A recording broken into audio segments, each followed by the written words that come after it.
After we discuss those two examples, the Pearson data example and the sales and marketing expense example, we are ready to discuss the linear regression. What is linear regression? Linear regression is related to two variables. Those two variables, one is an independent variable, another one we call it dependent variable. We try to model the relationship between those two variables, those two continuous variables. The independent variable is input for the simple linear regression system, and the dependent variable is output for the linear regression system. We also call the independent variable is explanatory variable, and the dependent variable is response variable, because the independent variable tries to explain the dependent variable. Based on our previous two examples, the father's height is an independent variable, and the son's height is dependent variable. For another example, the marketing expense is independent variable. The sales amount is dependent variable. After we get the relationship between the two continuous variables, the idea behind this is to try to fit those data sets to a certain line, so we get the regression line. This regression line is trying to fit all those points in these data sets. Probably we'll touch some of those data sets and not others. The distance between the data point to the regression line, we can call it error. So errors in the statistics, we call it residual. The residual is the difference between the data points and the value on the regression line. For example, here, we have this data point. The difference between the data point value to the regression line, the estimation value, we can call it residual. And we can keep calculating another one. You may ask which regression line is the best one. It's hard to answer this question because it depends on your objective. If your objective is try to minimize the errors you make, actually this is the most common objective. So as I show here, linear regression lines can be tried to minimize the objective function. Here is try to minimize the sum of the squared error. So it will be the difference between the estimation of the linear regression and the actual value of the data points. We get the square of the difference between them. Then we sum all those errors, all those residuals, and we try to minimize the sum of the squared residuals. Here I show another one because the residual can be positive, can be negative. So we use this one and get the sum of the residual and minimize the sum of squared residuals.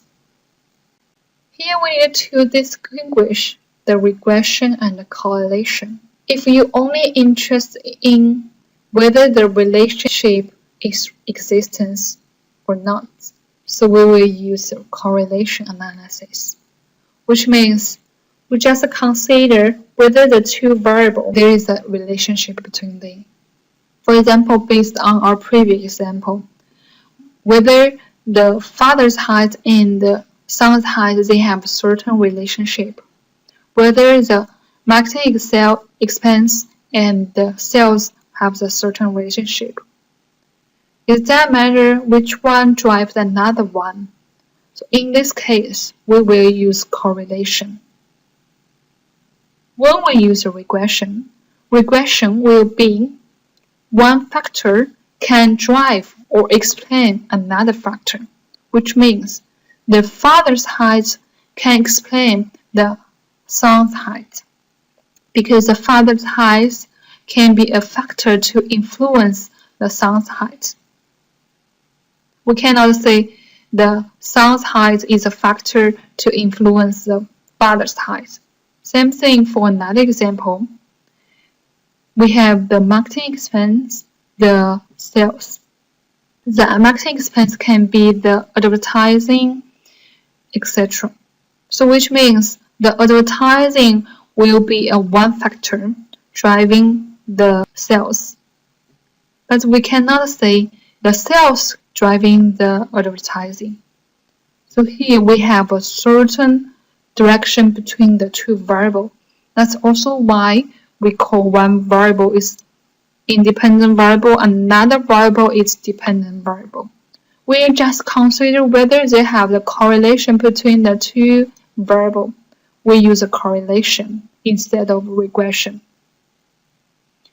Regression analysis can be used for explaining the impact of the independent variable on the dependent variable, and it also can be used to predict the value of the dependent variable based on the information or the value of the independent variable. It can also use to observe those observations located far away from the regression line. So here I show a stable example. So based on our previous example, we can use the marketing expense to explain the variance of the sales. Or we can know how important the marketing expense can determine the variance of the sales. If the correlation between the marketing expense and the sales is really high, like +1 or -1, which means the marketing expense drives the variance of sales significantly. Otherwise, relationship between them is really low, which means the marketing expense just can explain the variance of sales just a little bit. We can also use a regression to predict the value. Suppose right now that you estimate for the next month the marketing expense is 25,000. Based on those information, you want to know the expected amount of the sales. So we can use the regression to make a prediction based on the marketing expense for the next month. Except the first two I mentioned, we can also observe those data points that are located far away from regression line. For example, as I showed you before, some of those their height is much higher, even though the father's is short. And for some of those they are short, even though their father is high. So those data points we can treat as an outlier or exception.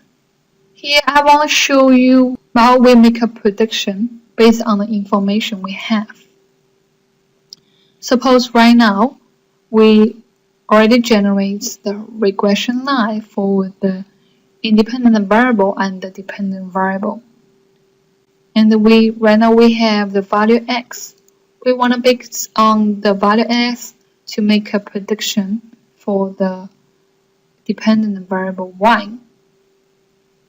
Based on this regression line, so we may know the predicted value of the y will be this value on the regression line. We use the red point to show the predicted value of the y. Here we can treat this one as marketing expense. These are predicted sales amount for the next month. 1 month later, we get the actual sales amount. So we can calculate the prediction error based on those information.